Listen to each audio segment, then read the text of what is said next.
আল্লাহ তাআলা রব্বুল আলামিন রমজান মাসে সকলকে আমভাবে ক্ষমা করে দিবেন। ক্ষমার ঘোষণা, কারণ রমজান মাস সেটা রহমতের মাস, মাগফিরাতের মাস, নাজাতের মাস। সে মাসে আল্লাহ তাআলার রহমত আছে, মাগফিরাতও আছে, ক্ষমা করে দিবেন সকলকে, নাজাতও আছে। তবে হ্যাঁ, 4 শ্রেণীর লোক আছে যাদেরকে আল্লাহ তাআলা রমজান মাসেও ক্ষমা করবে না যদি তারা তওবা না করে। যদি তারা এই কাজগুলো থেকে তওবা না করে আল্লাহ তাআলা ক্ষমা করবে না। নাম্বার 1, সেটা হলো মা বাবার অবাধ্য সন্তান। যারা মা বাবার অবাধ্য তাদেরকে আল্লাহ তাআলা ক্ষমা করবে না যদি তারা তওবা না করে, মা বাবার কাছে তারা ক্ষমা প্রার্থনা না করে, ক্ষমা না চায়। আমরা অনেকেই আছি, অনেক এস্টাবলিশড আছে যারা নিজের জীবনকে নিয়ে অনেক গর্ব করে, অনেক কিছু করে ফেলেছে, টাকা পয়সা ধন দৌলত সব কিছু করেছে, তার বাড়ি আছে, গাড়ি আছে, নারী আছে, সব আছে। মা বাবার সাথে খারাপ ব্যবহার করে, মা বাবার অবাধ্য, মা বাবাকে বৃদ্ধাশ্রমে নিয়ে রেখে আসছে, তাদের সম্মান করে নেই, কিছুই হলো না। এই রমজান পেয়েও তারা আল্লাহ তাআলার দরবার থেকে ক্ষমা পাবে না।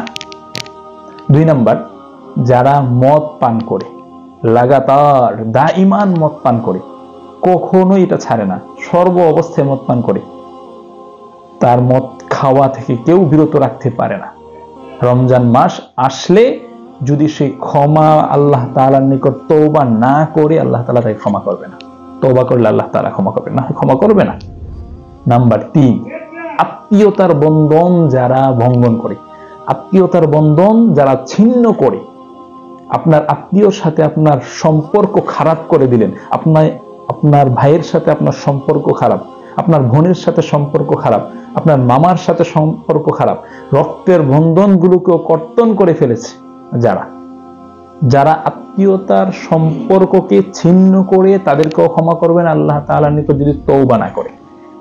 নাম্বার 4, যারা অন্তরে হিংসা পোষণ করে, হিংসা বিদ্বেষ, অন্যের প্রতি হিংসা, অন্যের বিদ্বেষ পোষণ করে, তাদেরকেও আল্লাহ তাআলা ক্ষমা করবে না যদি তওবা না করে। না হয় সকলকে ক্ষমা করে দিন। এটা রহমতের মাস, ক্ষমার মাস, নাজাতের মাস।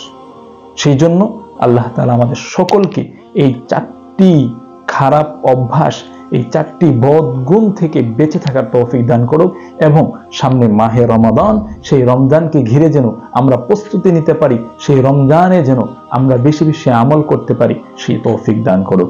আমিন।